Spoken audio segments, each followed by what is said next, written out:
سرکار غوث پاک روتے تھے. توجہ, کم باذن اللہ کہہ کے مردہ زندہ کر دے. جس کے خطاب میں غوث پاک کی عزت کو بڑھانے کے لیے خود اللہ کے رسول تشریف لائے. سوچیں کیا ذات ہوگی جس کے خطاب کی محفل کی عزت بڑھانے کے لیے حضور آئے, خضر آئے, موسیٰ علیہ السلام آئے, انبیاء آئے, مولا علی آئے. میرے امام کہتے ہیں کہ اولیاء کیا خود حضور آئے, وہ تیری واز کی محفل ہے یا غوث, وہ تیری واز کی محفل ہے یا غوث, یہ شان ہے. پھر روتے ہیں. کسی نے رونے کا سبب پوچھا, یا غوث الثقلین کیوں روتے ہیں, رونے کی وجہ کیا ہے؟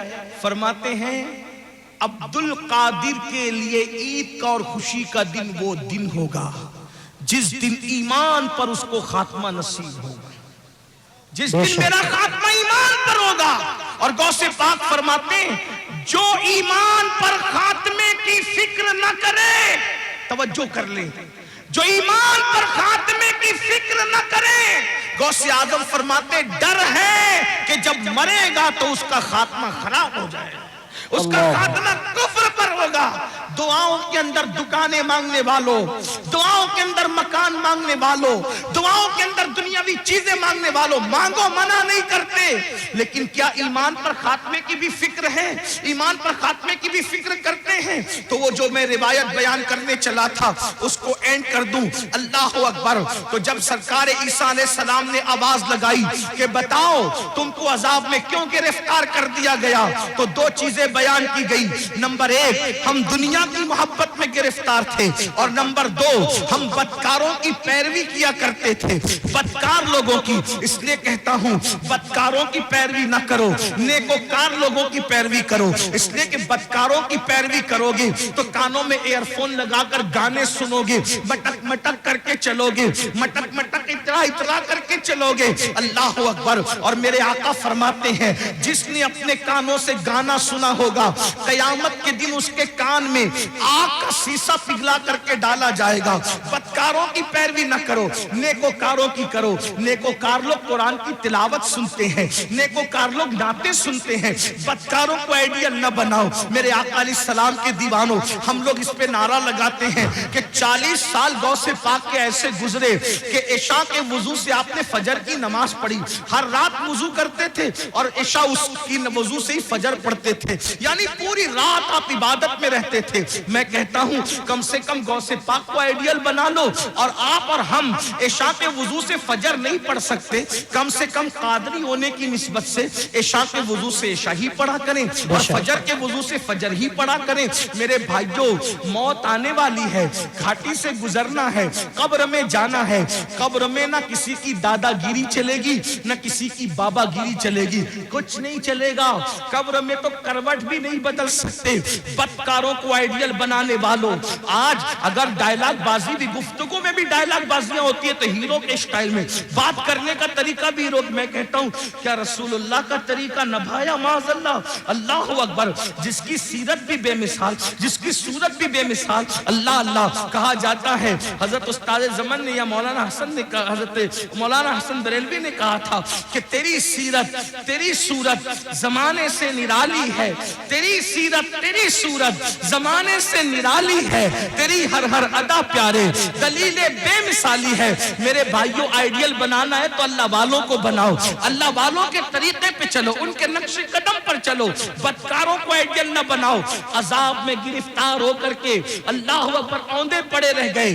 اور پھر سرکار عیسیٰ علیہ السلام کہتے ہیں یہ تمہارے جو دوسرے لوگ مردہ پڑے ہیں یہ کیوں نہیں بولتے اور تم کیوں بول رہے ہو؟ تو اس نے کہا حضور دراصل یہ اس لیے نہیں بولتے کہ اللہ کے فرشتوں نے ان کے منہ کو آگ کی لگام سے جکڑ دیا ہے, اب یہ کلام نہیں کر سکیں گے, یہ بات نہیں کر سکتے, ان کے منہ آگ کی لگام سے جکڑے گئے ہیں. اللہ اکبر. پھر آپ نے فرمایا کہ تو کیوں بول رہا ہے؟ اس نے کہا میں ان لوگوں میں سے نہیں ہوں, حقیقت میں ان لوگوں میں سے نہیں ہوں. جب ان پر عذاب نازل ہوا تو میں ان کے ساتھ بیٹھا ہوا تھا, یعنی میں مجرم نہیں ہوں. عذاب نازل ہوا تو ان کی صحبت میں بیٹھا ہوا تھا, ان کی صحبت کی وجہ سے مجھ پر بھی اللہ کا عذاب آ گیا. یعنی مجرم نہ ہو کر صرف گنہگاروں کی دوستی اور صحبت کی وجہ سے میں بھی اللہ کے عذاب میں گرفتار ہو گیا. اور وہ کہتا ہے عیسیٰ دعا کرے کہ میرے لیے نجات ہو, کیونکہ اللہ نے مجھے جہنم کے کنارے پر الٹا لٹکا دیا ہے اور اب میں نہیں جانتا کہ مجھے جہنم میں ڈالا جائے گا یا مجھے چھوڑ دیا جائے گا. آپ مجھے بتاؤ میرے بھائیوں, جو گنہگاروں کی صحبت میں رہے ان پر بھی عذاب آتا ہے. آج ہمیں کیا ہو گیا, موبائل کے اسکرین پر آپ کیا رکھ رہے ہو, موبائل کے اندر کیا رکھ رہے ہو, نشے کو پرموٹ کر رہے ہو. نشہ ہماری محلوں میں, ہمارے گاؤں میں, ہمارے دیہاتوں میں, ہمارے علاقوں میں پھیلایا جا رہا ہے اور سازش کے طور پہ پھیلایا جا رہا ہے. ہم اس میں مبتلا ہو رہے ہیں. نشے والوں کی صحبت میں مت بیٹھو, زانیوں کی صحبت میں مت بیٹھو, گنہگاروں کی صحبت میں مت بیٹھو, مجرموں کی صحبت میں مت بیٹھو. دیکھو وہ شخص کہنے لگا کہ میں ان میں سے حقیقت میں نہیں ہوں, لیکن میں ان میں سے ہو گیا ہوں کیونکہ ان کی صحبت میں بیٹھا ہوا تھا. اللہ اکبر. اللہ کے بندو, اللہ کی عذاب کو ہم میں سے کوئی بھی برداشت کرنے کی طاقت نہیں رکھتا. ایک دن موت ہے میرے بھائی, روح کا رشتہ جسم سے ٹوٹے گا. یہ رنگین سے گال, یہ خوبصورت سے گال, یہ گلاب کی طرح کھلتے ہوئے رخسار, یہ قبر کے کیڑوں کی غذا بنیں گے میرے بھائی. اپنے بازوؤں پہ جو تو اترا رہا ہے اس کو قبر کی مٹی کھائے گی میرے بھائی. اللہ اکبر. قبر کی منزل بڑی کٹھن ہے. میرے آقا علیہ السلام نے ایک حدیث میں بیان فرمایا جس کا مفہوم ہے کہ بنی اسرائیل میں ایک مزدور تھا, اس کے سر پر لکڑیوں کا گٹھا رکھ کر کے گھر پہنچانے کے لیے دیا گیا.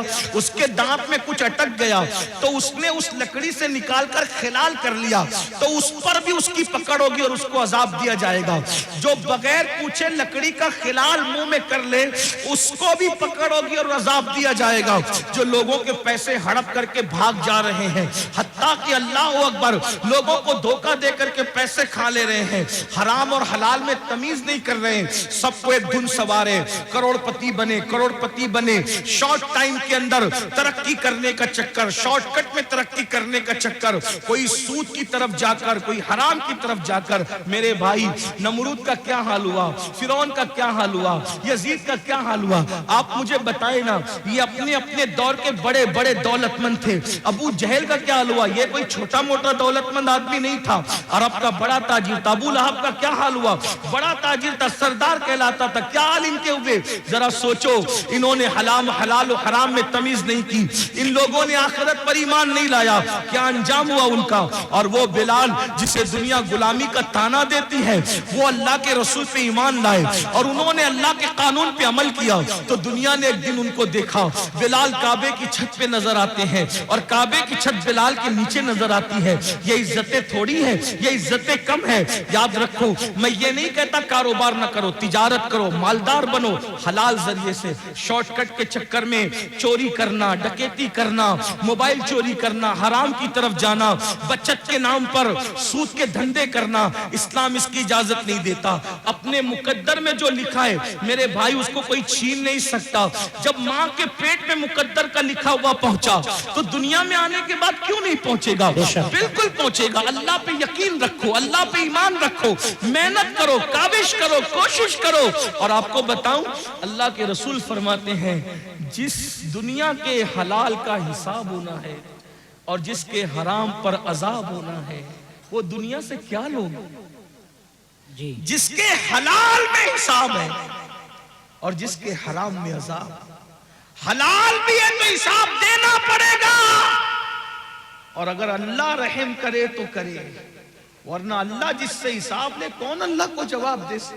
میرے بھائی اگر پیر کی صحیح عزت کرتے ہو نا دل سے تو پیر کو جواب دینے میں شرم آتی, پیر سے بات کرنے میں ہاتھ کانپتے, موبائل پہ ہاتھ کانپتے ہیں.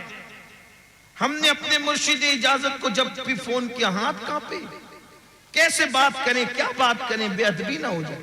اگر مرشد سے صحیح محبت ہو تو اس کو جواب دینے میں زبان کانپتی ہے, اللہ کو کیا جواب دیں. وہ اللہ جو کہتا ہے وَتُكَلِّمُنَا أَيْدِيهِمْ وَتَشْهَدُ أَرْجُلُهُمْ بِمَا كَانُوا يَكْسِبُونَ, منہ پہ مہر لگائے گا, اعضا کلام کرے گا. اللہ کہاں ہو, مرنا ہے یہ دنیا میں ہمیشہ کون رہا جو ہم رہیں گے. آخرت کی تیاری کرو.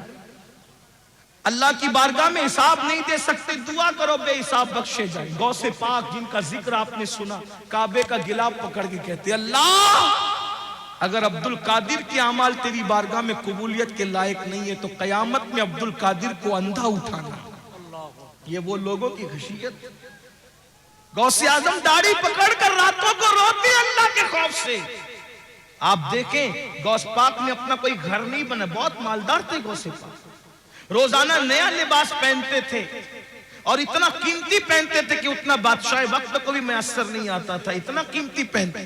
راتوں کو روتے داڑھی پکڑ کے اللہ میں تیری بارگاہ کے اندر جب وہ کیا جواب دوں گا جب تو مجھ سے سوال پوچھے گا, حساب لے کر کیا جواب. اور یہ نیا نفس کے لیے نہیں پہنتے تھے, بہانہ تھا, آج میں پہنوں گا کل کسی غریب کو پہنا دوں گا, اس نیت سے نیا پہنتے تھے. جی بے شک. یہ فکر تھی. فرماتے ہیں کہ نیکیوں کے دفتر کو میں نے الٹ پلٹ کر دیکھا, کھانا کھلانے سے بڑی کوئی نیکی مجھے نظر نہ آئی. سرکار غوث اعظم فرماتے ہیں میرا دل چاہتا ہے کہ میں اللہ کی مخلوق کو کھلاتا رہوں. کھلانے میں بڑی دلچسپی تھی. خدا نے ان کی یہ تمنا یوں پوری کی کہ 11ویں کے نام پہ آج بھی دنیا کھاتی نظر آ رہی ہے. سبحان اللہ سبحان اللہ.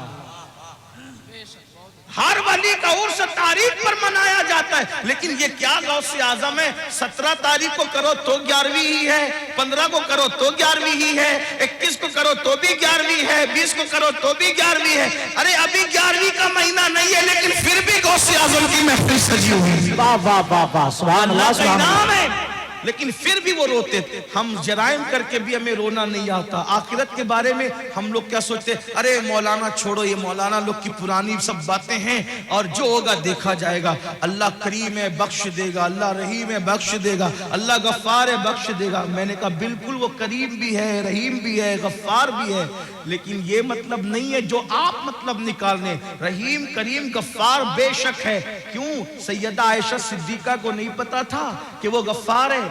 سیدہ عائشہ صدیقہ کون ہے؟